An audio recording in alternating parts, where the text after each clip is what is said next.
Hello friends, hello students, welcome to Mahavir classes. હું અંકુર મોદી ફરીથી તમારી સામે આજે કંઈક વિજ્ઞાન પ્રવાહમાં ફિઝિક્સ સબ્જેક્ટની વાત કરવા માટે આવું છું. તો લાસ્ટ ટાઈમ આપણે જે વિડીયો જોયો એમાં તમને એ ખબર પડી ગઈ હશે કે 10th to 11માં શિફ્ટ થતી વખતે આપણે કઈ બાબતોનું ધ્યાન રાખવું જોઈએ અને 2 વર્ષનો જે કોર્સ છે એમાં આપણે કઈ કઈ વસ્તુ ડિફિકલ્ટી આવી શકે અને કઈ વસ્તુમાં આપણે એમાં ઇમ્પ્રૂવ કરી શકીએ કે જેથી આપણે જો પહેલેથી માઇન્ડસેટ બનાવી રાખીએ તો આપણે 2 વર્ષનો કોર્સ વ્યવસ્થિત માર્ક્સ સાથે કમ્પ્લીટ કરી શકીએ. કોર્સ તો બધા કમ્પ્લીટ કરવાના જ છે, સાયન્સ પાસ થવાનું જ છે, પણ આપણો ગોલ ફક્ત એ નથી. કારણ કે દરેક વિદ્યાર્થી પોતાના એક અલગ ગોલ લઈને આવતો હોય. JEE કરવું છે, નીટ કરવું છે, ગુજકેટ કરવું છે, બોર્ડ કરવું છે, તો એ પ્રમાણે એ ગોલ બદલાતો હોય છે. પણ આજે હું તમને વાત કરવાનો છું 10મા ધોરણથી 11મા ધોરણમાં જે લોકો ફિઝિક્સ સબ્જેક્ટ લેવાના છે અને ફિઝિક્સ સબ્જેક્ટ તમને ખબર હશે કે ફિઝિક્સ સબ્જેક્ટ એટલે વિજ્ઞાન પ્રવાહનો સબ્જેક્ટ છે. જો એ લોકો PCM લેવાના હોય, PCB લેવાના હોય, કોઈ પણ હોય, પણ બંનેમાં કોમન વસ્તુ એ ફિઝિક્સ આવે છે. કદાચ આના વિશે તમે ઘણીવાર એ મિથ પણ સાંભળ્યા હોય જૂના સ્ટુડન્ટ્સથી, પ્રીવિયસ યર્સના સ્ટુડન્ટથી કે ફિઝિક્સ એટલે સૌથી ટફ સબ્જેક્ટ છે. તો ખરેખર ટફ છે અને કેવી વાત કહેવાય, કેટલી જબરજસ્ત વાત કહેવાય કે તમને એ સબ્જેક્ટ વિશે ખબર નથી, એની અંદર શું આવે છે એ ખબર નથી એટલું ડિટેલમાં, છતાં પણ તમે એવું માની લો છો કે આ ટફ છે. તો ખરેખર ટફ છે કે અંદર શું આવે છે, એવું તો કઈ વસ્તુ આવે છે કે જેથી એક મિથ કોઈ પણ વિજ્ઞાન પ્રવાહના સ્ટુડન્ટની અંદર ચાલે છે કે આ સબ્જેક્ટ તો બહુ ધ્યાનથી કરવો પડે. તો આજે આપણે એની ઉપર ડિસ્કસ કરવાના છે. તમે ઓલરેડી થોડા ઘણા આના કન્ટેન્ટ 9મા અને 10મા ધોરણમાં શીખી ગયા છો, પરંતુ એ જે કન્ટેન્ટ છે મેં લાસ્ટ વિડીયોમાં પણ વાત કરેલી, 4 ચેપ્ટર છે જ્યારે આમાં 2 બુક છે. વોલ્યુમ ખરેખર હાઈ છે, ખરેખર ટફ છે, પણ જો એક ડિસિપ્લિન મેનરથી, એક પર્ટિક્યુલર એક માઇન્ડસેટ સાથે જો આપણે જઈએ અને બેઝડ ઓન કોન્સેપ્ટ એપ્લિકેશન, આ સબ્જેક્ટ પણ ઇઝી છે દરેક વિદ્યાર્થી માટે. તો આપણે ડિટેલમાં એની ચર્ચા કરીએ. તો ફિઝિક્સમાં તમને કદાચ ખબર હોય કે ના હોય, પણ એમાં 2 બુક્સ આવે છે, બુક 1 અને બુક 2. અને બુક 1 ની અંદર બંનેની અંદર ટોટલ 7 ચેપ્ટરમાં ફિઝિક્સ આખું ડિવાઈડ થયેલું છે. એટલે 7 ચેપ્ટર બુક 1 ની અંદર, 7 ચેપ્ટર બુક 2 ની અંદર. બુક 1 ની જો વાત કરું તો સૌથી પહેલું જે ચેપ્ટર છે એનું નામ છે એકમો અને માપન પદ્ધતિઓ. પણ આ જે છે ને એ NCERT સિલેબસ પ્રમાણે ખરેખર જોવા જઈએ તો કોઈ ચેપ્ટર નથી. આના અલગથી ક્વેશ્ચન પૂછાય એવું નથી, પણ આની જે એપ્લિકેશન છે એ આખા ફિઝિક્સમાં અલગ અલગ જગ્યાઓ પર કામ આવે છે. હું આના કરતા એક ચેપ્ટર આગળની હું વાત કરું તો એને હું 0 ચેપ્ટર કહું. ચેપ્ટર 0 જે તમે ઘણીવાર જો કદાચ સાંભળ્યું હોય તો એનું નામ છે મેથેમેટિકલ ટૂલ. તો મેથેમેટિકલ ટૂલ નામનું એક ચેપ્ટર છે, 0 ચેપ્ટર. એ અને આ ચેપ્ટર ભેગું મળીને આખા ફિઝિક્સનું બેઝિક બનાવે છે. અને જો બાયોલોજી વાળા સ્ટુડન્ટ્સ એવું વિચારતા હોય કે મેં બાયોલોજી લઉં છું એટલે મેથ્સથી હું બચી જઈશ અઘરાપણાને લીધે, તો ફિઝિક્સમાં એ વસ્તુ થવાની નથી. એટલે એ માઇન્ડસેટ સાથે પ્લીઝ બાયોલોજી નહીં લેતા કે જેથી મેથ્સમાંથી છુટકારો મળે. કારણ કે ફિઝિક્સ એવું કહેવાય છે કે ફિઝિક્સ રાજા છે તો મેથ્સ જે છે ને એ રાણી છે. એટલે રાણી વગર રાજા અધૂરો છે. ફિઝિક્સમાં જો સારો સ્કોરિંગ કરવું હોય તો કમ્પલસરી મેથ્સ એ પર સારી પકડ હોવી જોઈએ. તો મેથેમેટિકલ ટૂલ ચેપ્ટર એ જ છે કે જેની અંદર મેથેમેટિક્સના બેઝિક ફંડામેન્ટલ તમને થોડું ઘણું ખબર હશે, સદિશ, અદિશ, દિશા, મૂલ્ય, ટ્રિગ્નોમેટ્રી, ત્રિકોણમિતિ, આ બધી વસ્તુઓ જે છે મેથેમેટિકલ ટૂલમાં આવે. એમાં પહેલું ચેપ્ટર જે છે એકમો અને માપન પદ્ધતિ. એમાં અલગ અલગ વસ્તુઓના આપણે કેવી રીતે માપ કાઢી શકીએ એના રિલેટેડ આખું ચેપ્ટર હશે.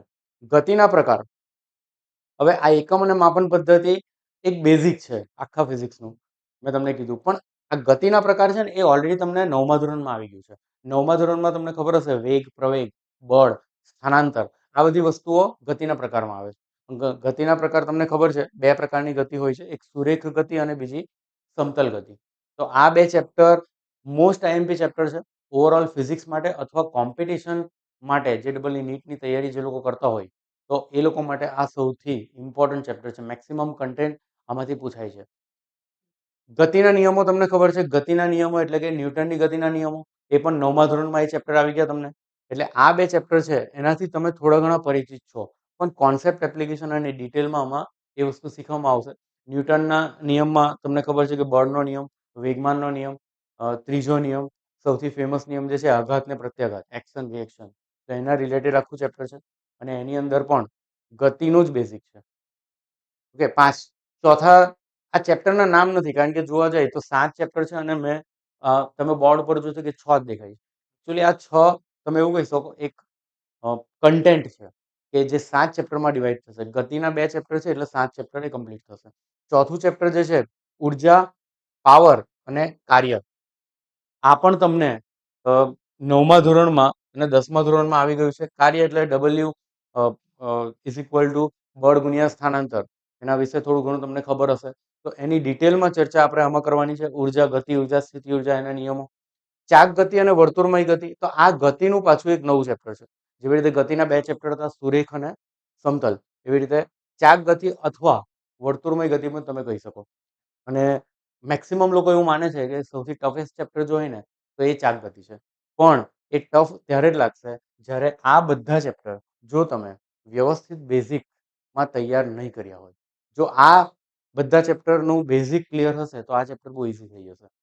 એવી રીતે છેલ્લું જે ચેપ્ટર છે બુક 1નું એ છે ગુરુત્વાકર્ષણ. ગુરુત્વાકર્ષણ વિશે પણ તમને ખબર છે કે ગુરુત્વાકર્ષણમાં બળનો નિયમ છે F is equal to G m1 m2 upon r². 9મા 10મા ધોરણમાં જે બેઝિક આવે છે ગુરુત્વાકર્ષણનું. તો પૃથ્વી, ગ્રહ, આની બધી વાત છે. તો બુક 1 થી તમે એવું સમજી શકો 50% પરિચિત છો, 50% થોડું ઘણું નવું છે. પરંતુ જે હું બુક 2 ની વાત કરું છું, ઇટ ઇઝ ટોટલી ન્યૂ. આ તમે આગળ જોયું નથી, આગળ આવ્યું નથી. હા, આમાં થોડું ઘણું તમને કંઈક તરંગ વિશે આવ્યું હશે 9મા ધોરણમાં, પેલા ટ્રાન્સવર્સ કરંટ, લોંગિટ્યુડનલ વેવ્સ, વેવ્સ વિશે થોડી ઘણી સાઉન્ડના ચેપ્ટરમાં આવ્યું હશે, ધ્વનિવાળા ચેપ્ટરમાં. પણ બીજા બધા ચેપ્ટર નવા છે. અને તમે આમાં 50% તમે એવું ગણી શકો કે કેમેસ્ટ્રી નો જ પોર્શન છે, 50%. કારણ કે તમે જુઓ તો ઉષ્માગતિશાસ્ત્ર છે, એમાં થર્મોમીટર છે, કે તાપમાનના કયા કયા પ્રકાર છે, વાયુનું ગતિશાસ્ત્ર છે. તો 1, 2 અને 3 લગભગ 3 ચેપ્ટર તો ફક્ત કેમેસ્ટ્રી રિલેટેડ જ છે. અને એ તાપમાનના રિલેટેડ, ઉષ્માના રિલેટેડ તમે એને કહી શકો. એમાં સૌથી પહેલું જે ચેપ્ટર ચાલુ થાય છે પદાર્થના ગુણધર્મો, એના 3 ચેપ્ટર છે બુક 2 ની અંદર. એક છે ઘન પદાર્થ, પ્રવાહી પદાર્થ અને વાયુ. ઘન અને પ્રવાહીના ગુણધર્મો કયા, વાયુના ગુણધર્મો કયા, એના રિલેટેડ 8, 9 અને 10 આ 7 ચેપ્ટર. 8મા ચેપ્ટરથી અહીંયા શરૂઆત થાય છે બુક 2માં. તો 8મું ચેપ્ટર ઘન પદાર્થોનું ડિટેલિંગ છે, 9મું ચેપ્ટર પ્રવાહી પદાર્થોનું ડિટેલિંગ છે, એની ઉપર કઈ કઈ અસરો થાય, અને 10મું ચેપ્ટર જે છે એ તાપમાનના રિલેટેડ છે. અગેન ઉષ્માગતિશાસ્ત્રના જે 2 ચેપ્ટર છે અને આ ગેસનું 3જું ચેપ્ટર. એવી રીતે 3 થી 4 ચેપ્ટર ભેગા થઈને આખું કેમેસ્ટ્રી જેવું એક કન્ટેન્ટ તૈયાર થાય છે. કેટીજી કોમ્પ્લિકેટેડ ચેપ્ટર છે અને એટલું બધું ઇમ્પોર્ટન્ટ હોતું નથી કોઈ પણ કોમ્પિટિશન એક્ઝામ કે બોર્ડ માટે. પણ અગેન રિલેટેડ ટુ કેમેસ્ટ્રી છે તો એ આપણે કરી શકાય. અને છેલ્લા 2 ચેપ્ટર છે એ મોસ્ટ આઈએમપી ચેપ્ટર છે. 12મા ધોરણ માટે પણ એટલા ઉપયોગી છે, કારણ કે ચેપ્ટરનું નામ જે છે એ દોલનો અને તરંગો છે. દોલનો અને તરંગોની અંદર આવર્ત ગતિ, વર્તુળમય ગતિ અને એના રિલેટેડ 12મા ધોરણમાં પ્રવાહના ચેપ્ટર આવશે. તો જો પ્રવાહના ચેપ્ટર સમજવા હશે, કમ્પલસરી તમારે SHM, સિમ્પલ હાર્મોનિક મોશન, આવર્ત ગતિ, એ કમ્પલસરી આ ચેપ્ટર આવડવા જોઈએ.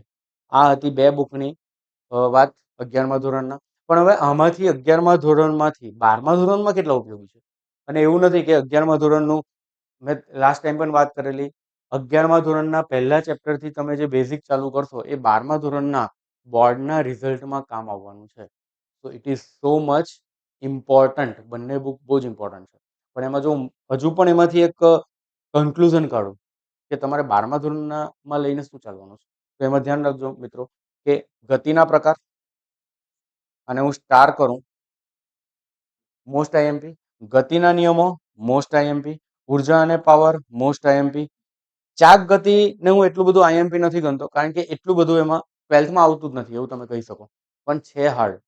અને ગુરુત્વાકર્ષણ, ઘણા બધા ટીચર્સ ગુરુત્વાકર્ષણને 12મા ધોરણના પહેલા ચેપ્ટર સાથે કન્સિડર કરે છે, કારણ કે કુલમનો નિયમ ને આ બધું સરખું છે. પણ હું એવું માનું છું કે જો 12મા ધોરણે તમે 9 લો તો પણ કઈ જરૂર પડે નહીં ગુરુત્વાકર્ષણના કોન્સેપ્ટની. તો આ 3 ચેપ્ટર જે છે 12મા ધોરણ માટે મોસ્ટ આઈએમપી ચેપ્ટર છે. એટલે જ્યારે પણ 11મું ધોરણ તમે સ્ટાર્ટ કરો, ખાસ કરીને ફિઝિક્સમાં, આની ઉપર ફોકસ રાખજો અને છેલ્લે સુધી એની પ્રેક્ટિસ કરતા રહેજો. બુક 2 ની વાત કરું તો બુક 2 માં કોઈ જ વસ્તુ 12મા ધોરણમાં ઇમ્પોર્ટન્ટ નથી. ફક્ત મેં તમને કીધું એ દોલનો જે ચેપ્ટર છે એને હું સ્ટાર કરીશ અને તરંગો. તો આ બે ચેપ્ટર જે છે અને જનરલી 11મું ધોરણ પૂરું થવા આવે ને ત્યારે લગભગ આ બે ચેપ્ટર ચાલતા હોય અને 11મું ધોરણ પૂરું કરતા કરતા સ્ટુડન્ટ જે છે ને એ થાકી ગયો હોય છે. એટલે કોઈ પણ ઓર્ગેનાઇઝેશનમાં કોઈ પણ ઇન્સ્ટિટ્યૂટમાં આ બે ચેપ્ટરને એકદમ શોર્ટમાં પૂરા કરવામાં આવે. કદાચ બે કલાકમાં જ પૂરા કરવામાં આવે. પણ આ ચેપ્ટર એટલા ઇમ્પોર્ટન્ટ છે કે એને લઈને જ આપણે 12થમાં પ્રવાહના રિલેટેડ શીખવાનું હોય છે. તો બહુ મોસ્ટ આઈએમપી ચેપ્ટર છે એટલે ધ્યાન રાખજો. ટોટલ જે 5 વસ્તુઓ જે છે એ લઈને તમારે 12થમાં જવાનું છે. તો તમારા માટે 12th પણ બહુ જ ઇઝી થઈ જશે.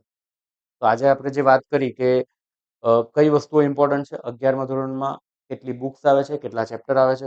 હજુ પણ તમને કોઈ ક્વેરી હોય, કોઈ ક્વેશ્ચન હોય તો તમે કમેન્ટ સેક્શનમાં પૂછી શકો છો અને આગળના રિલેટેડ આપણે વાત કરી શકીએ છીએ.